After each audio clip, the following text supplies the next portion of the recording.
Sega.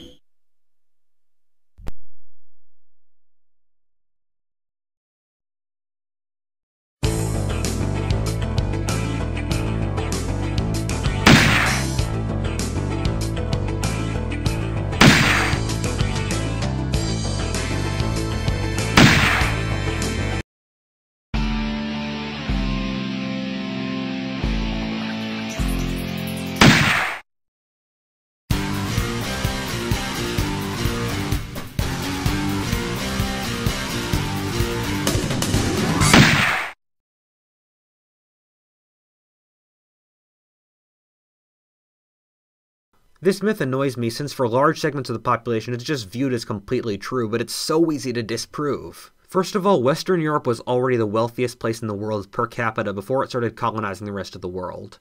You can actually use national incomes in 1500 in the Eastern Hemisphere to predict incomes today, since as the era of Western hegemony ends, we're basically going back to the pre-modern norm. Secondly, there's no way to look at a correlation for empire and national success. When the Spanish took all their gold from their empire, most of it ended up in Italy and Spain, whose economies stalled while those in England and the Netherlands were those that went through massive revolutions. I once did a correlation for countries involved in the Atlantic slave trade, and it was actually negative.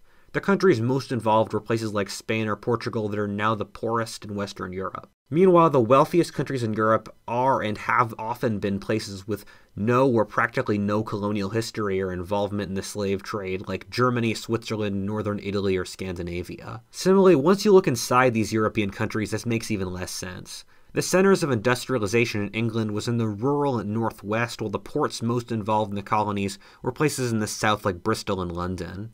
In France, the center of industrialization was in the northeast, while the areas most involved in the slave trade were ports like Nantes, Le Havre, and Bordeaux in the west. This gets ridiculous with the scramble for Africa. Practically none of the African colonies gave more money than the Europeans got out of them. Similarly, when the Europeans left after World War II, Europe went through a massive economic revolution, while Africa and most ex-European colonies went through a 30-year active decline in standard of living. By the time we get to the 20th century, the colonial empires were basically economic liabilities. There are some counterexamples that I think could work, like Spain totally did fund its military for over a century by exploiting Latin America. Well, you could make the argument that the conquest of India helped British industrialization, but I generally think this is window dressing.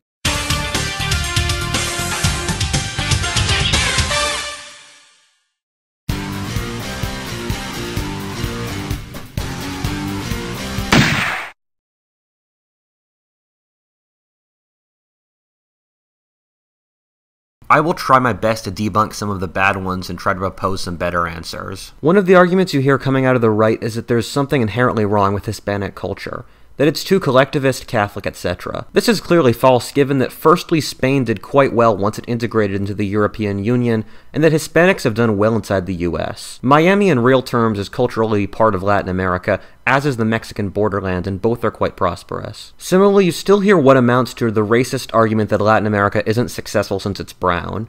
This ignores the immense diversity in Latin America. Argentina and Uruguay are whiter than the US and Canada. There also really isn't a correlation for success and skin tone in Latin America. The Argentines in real terms are just as poor as their neighbors who are dark-skinned, and are far worse off than mixed-race Chile. Among immigrant groups in America, the largely white Puerto Ricans are poorer than other darker-skinned groups like the Mexicans. You get the geography argument, which has some validity in that Latin America has had horrific diseases for a lot of its history, massive deserts and jungles. However, you also get Latin American countries like Argentina that have what amounts to a perfect climate, some of the best soil in the world, and a big river system, and they still failed. Also, America was able to get around the South's disease problems, the deserts of the West, and difficulty farming the Great Plains through technological advance. Latin America could have done something similar if it was a more technologically developed culture. You also hear the argument in the left that Latin America is held back by colonialism and a part of either Europe or America. On the surface level, this does make sense given how Latin America has been economically dependent on other regions, namely Britain before World War I and America since. However, upon scrutiny, it just doesn't hold up.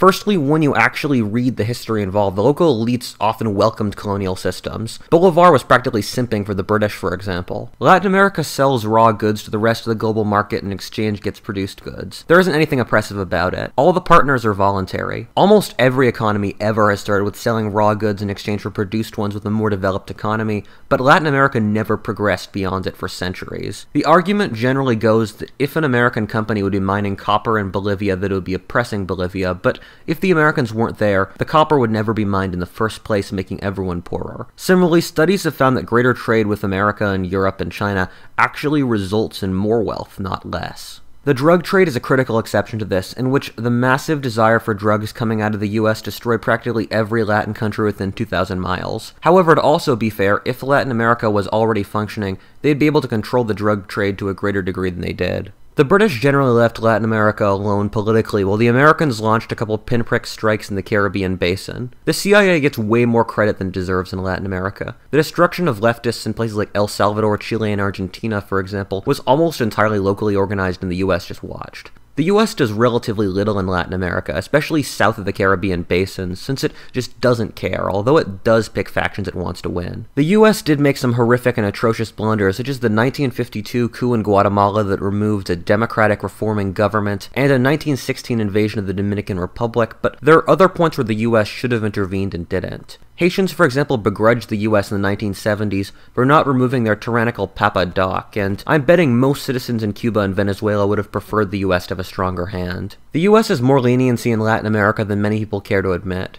America, for example, let Mexico liquidate the American Oil Company in Mexico in the 1930s without raising a hand. America also wanted Castro and allowed him to seize power in his early phases for hope that he'd reform the country until he became communist and anti-American.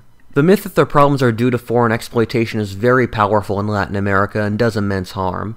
Any failed Latin American dictator will just blame their problems on the US or the West to remove responsibility from themselves. Latin America has wasted literal decades blaming America on their poverty, which just mires them in further poverty. The idea that their poverty comes from exploitation is a way of reconciling that many Latin Americans are taught that their nations are rich due to mineral wealth, but that they live poor lives. The truth, however, is that wealth has practically nothing to do with resources, as Switzerland and Japan being wealthy with practically nothing, and Nigeria and Brazil with massive resources being poor shows us. The truth is that Latin America is poor since there isn't a division between legal, political, and economic power. When the Iberian conquerors came in, they structured everything on an aristocratic basis, concentrating economic power in the hands of the landlords and judicial and political in the hands of the Spaniards who recently came over, who, when the Spanish monarchy fell apart, defaulted onto the landlords. This lack of balance of power has allowed a profound sense of corruption and distrust to permeate Latin America, since there just isn't any competition to behave better. Once power is centralized to this degree, anyone who really tries to change the system gets crushed behind the force of entropy and various weird special interests that don't want things to change. The powerful have no interest in not being corrupt, and so the system rots inside.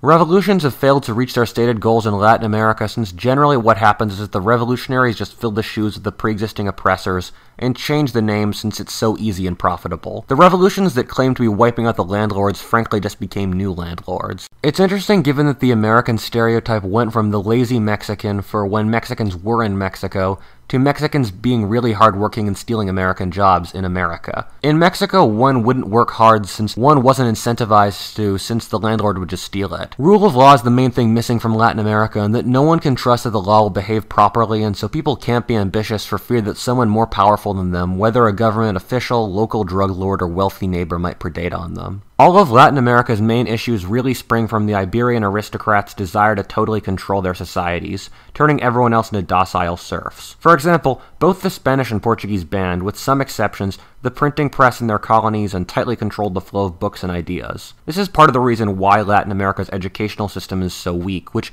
weakened equality and social mobility. The strongly economically unequal society meant that wealth never trickled downwards to have a capitalist revolution. Similarly, the Iberians discouraged economic innovation with bans on banks and local trade between colonies. Latin America, as in all things, continued the precedent the Spanish set. Spain is a very interesting precedent, since in a lot of ways it was heavily isolated from the rest of Western civilization.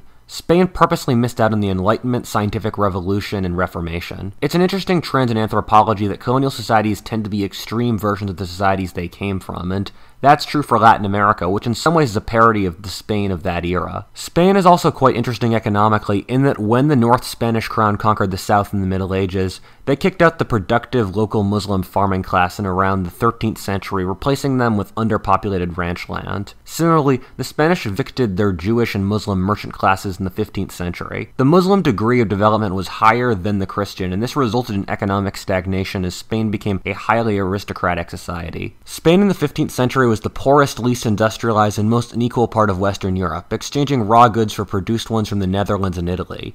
Again, as we've seen, Latin America took this to an extreme. Interestingly enough, Latin America's lack of wars has been a major liability. Latin America has been consistently the most peaceful part of the world over the last 500 years. This is partially since the countries, for the most part, aren't organized enough to wage massive wars of conquest, but also since the borders here make too much sense. As the opposite of Africa, Latin America's borders make a lot of sense, with most countries being organized around a fertile heartland with some sort of harsh terrain to demarcate a border with another country. The lack of war means that there isn't a great deal of competition between countries that would force them to improve. In a place like Europe, Latin American countries would be torn limb by Germany or France and would either have to reform or die, but no such desperation exists in Latin America, meaning the countries just keep on existing. If we look at the most successful countries in Latin America, such as Uruguay, Chile, and Costa Rica, they're all the regions that the Spanish government practically forgot about and didn't impose powerful hierarchies on. Hell, the Spanish didn't even acknowledge the existence of Costa Rica or Uruguay. Similarly, all those countries are generally pretty homogenous, with the rulers and ruled being the same ethnic group. More importantly, all these countries have had stable rule of law and democracy, which is what matters.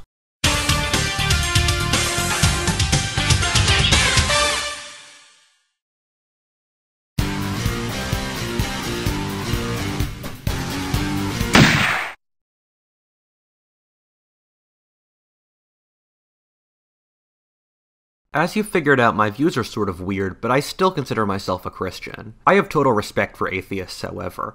There's no way we can prove God, and so I totally understand if you don't believe in him. What annoys me, however, is that atheists often construct belief structures just as irrational as God and then tout them as scientific.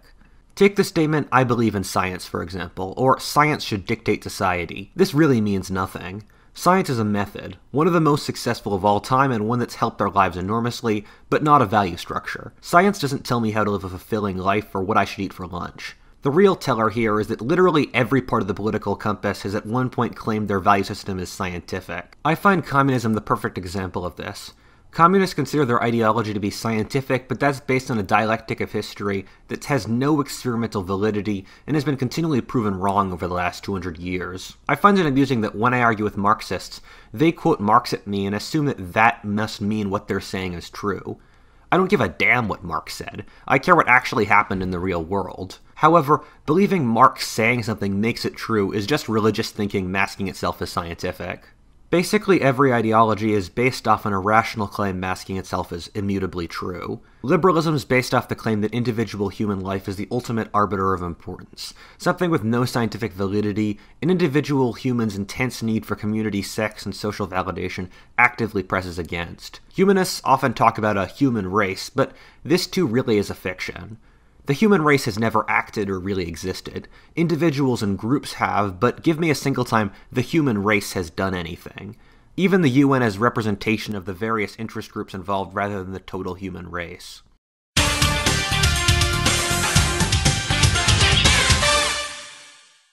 The King of Iron Fist Tournament.